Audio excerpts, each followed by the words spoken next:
What's trending on Money FM 89.3? Good afternoon. I'm Hongbin Jeong, and here's what's trending today. Now, back earlier this month on March 13th, a pair of women who founded a daycare for children with cancer and critical conditions were chosen as the Straits Times Singaporean of the Year 2023. A former nurse and volunteer coordinator founded ARC Children's Center back in 2011 to offer these children emotional support and give them a chance to enjoy a normal childhood. So to find out more, I am very honored to introduce these two lovely women. They've been joining us in the studio today, and there are the recipients of this award, Ronita Paul and Geraldine Lee, who are the co-founders of ARC Children's Center. Hi, Ronita and Geraldine. Hi. Hi, thank you so much for having us. Thank you so much for joining me. And I just want to start off by saying congratulations on winning this year's Singaporean of the Year. Thank you. How do you guys feel upon accepting this award? Did you expect it at all? No, not in our wildest dream did we ever think that we would see this day. Really, it's a marvelous surprise. Geraldine, Yeah. how did you feel? Ronita. Oh, Ronita, sorry.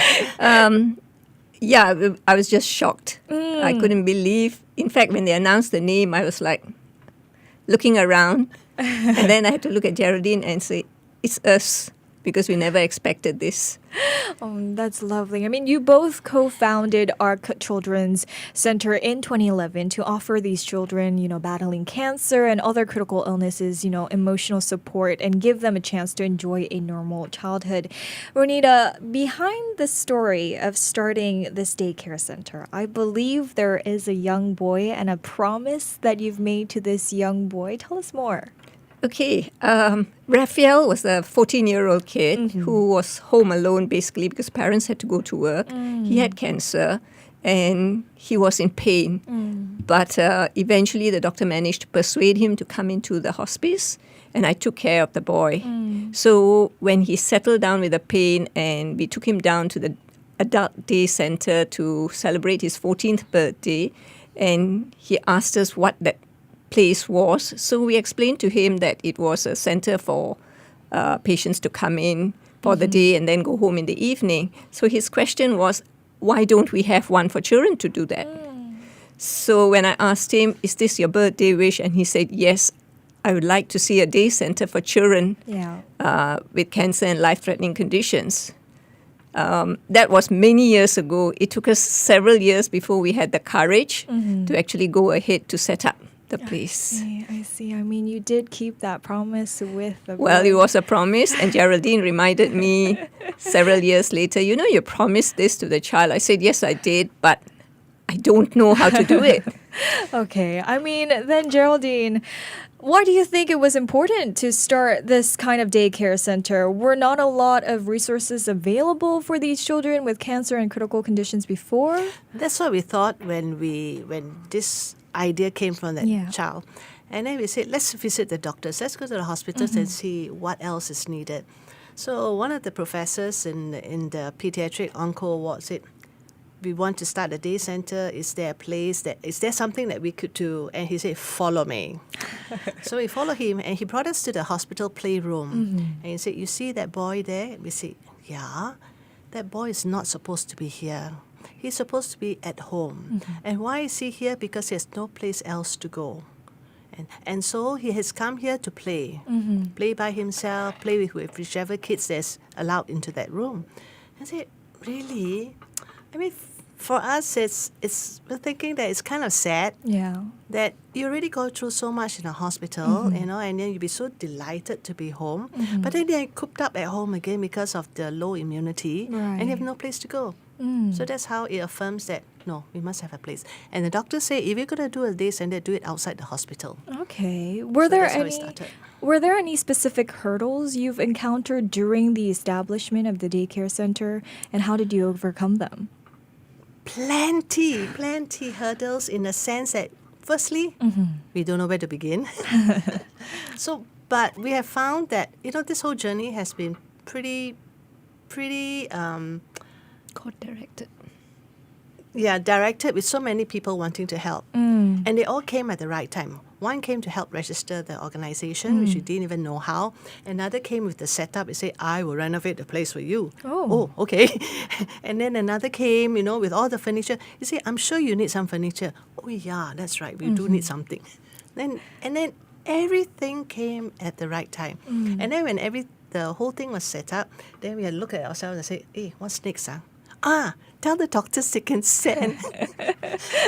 It looks like a whole community came together. Absolutely. A huge group of people that we are very, very grateful for. Alrighties. Well, this daycare center has been opened back in 2011, and I'm sure there are a lot of programs. Ronita, can you tell us what programs you guys offer at the daycare center to help these children, feel normal? Actually, the programs are all kid-directed. When they first came in, we just gave them a little bit of education. Okay. But later we realized that they needed more, they wanted more, they were hungry to learn. So we brought in tutors to do English and maths. Then they wanted more and they came up with, can we dance? So we got a teacher in for dancing. Then we found some children loved music. So we got in music and singing. Then recently we brought in robotics because they said that was trending. So it's robotic and coding. We also brought in science for these kids, programs that they would go for to an enrichment center that they can't go for. So we brought all those in. We included baking and home economics. Oh. So they have short periods of lessons. Yeah. We do a lot of exercises for movement because we found that a lot of the children have limited movement because they've been in bed for so long. So we brought in physical exercises. When we set up the new place, we also put on wall climbing. Oh. So our physical therapist will help them with the wall climbing. It sounds like there are so many programs. We also have indoor slides. Indoor slides? Because we wanted to get the kids out to the playground, but then it wasn't clean enough for them. I see. Because we did see rats running around, so we were scared. So we brought in the indoor slides. And the other thing we have is stay-in camps. Oh, yes, I've read about this. What do you guys do? So they have 3 nights, 4 days stay in camp, and the kids are asking for more. We say cannot. The aunties cannot take it, but we have a lot of activities, and it's also bonding time for the kids. We bring in leadership programs and all that for the kids as they grow older. So the older kids mentor the little ones. I see. It sounds like a paradise for all kids. We hope so. Well, I'm sure, though, there are a lot of challenges when it comes to, running a daycare center. But what keeps you guys going? And is there a specific moment that perhaps a child has inspired you to keep going, keep doing what you're doing? Every day they inspire us.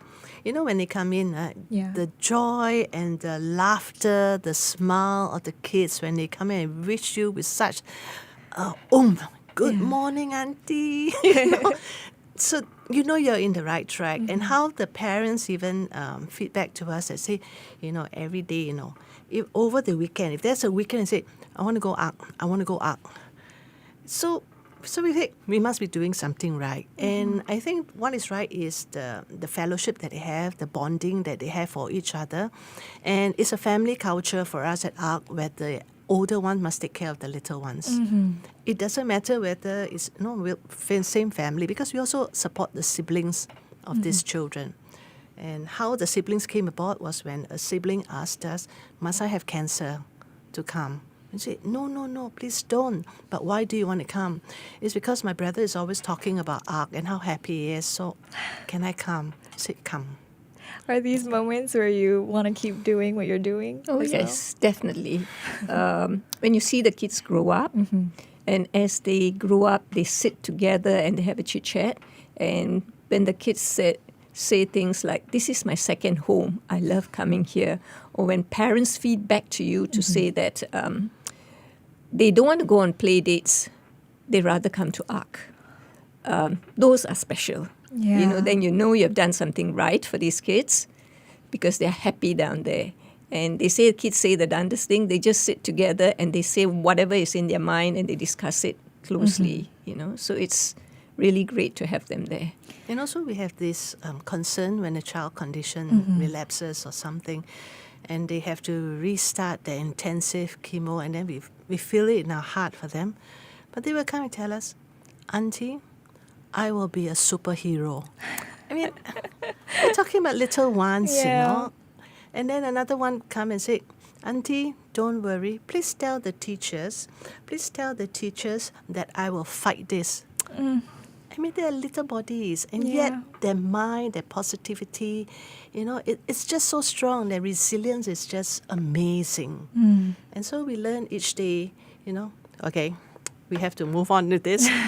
That's how they inspire us. I'm sure. And our proud moment is also when our first child graduated as a pharmacist. Oh, wow.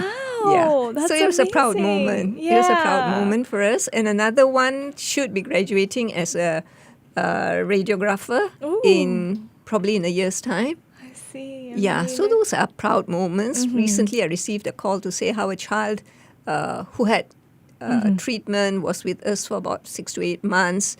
When she went back to school, she wanted to do the exams because she felt she was ready for it, and she got into the gifted stream. So it was proud moment for parents, but it was also for us. I mean, I guess you guys are their superheroes every day. Absolutely. And I'm pretty sure they believe you guys are the Singaporean of the Year every single year. So, Geraldine, how do you think, this distinction as Singaporean of the Year will help raise knowledge and appreciation of ARC Children's Centre and its noble mission?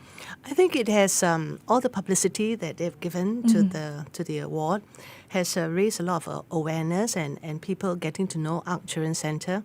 You see, when we started, it was started small, and we wanted to keep it small because we cannot have too many people in the centre because of the children's low immunity. But all these women are, donations are coming in, people wanting to volunteers are coming in. So we're all doubling up to see how else we can accommodate them and see how they can help ARC. Because ARC is a community, ARC is a family. It doesn't just involve the children and us, it involves everybody, every walks of life. I see. See.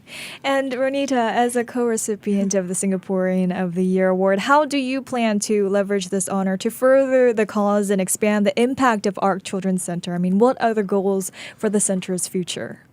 To increase the impact of the programs for the children. And we do hope that other parents out there will learn about us and be able to bring their children into us and feel that, we are there to help them. They don't have to do it alone. Okay. And before we wrap up this interview, are there any messages you would like to say to the children of ARC Children's Centre? Any wishes for them? Every day they would turn around and say, Auntie, you're awesome. So today we're going to tell you, all you kids who are in ARC, you are truly, truly awesome. And all you kids who are battling this cancer, please know that you are really, really the superheroes. Ronita? For us, may the children find joy, the joy that every child deserves. Yeah. May they find that because they go through a lot. I hope the children of ARC are listening in to you and hearing your messages. Well, thank you so much, both of you, for joining me today. Thank you. Thank you so for much having for having us. Yes, And congratulations once again. Thank you. Thank you.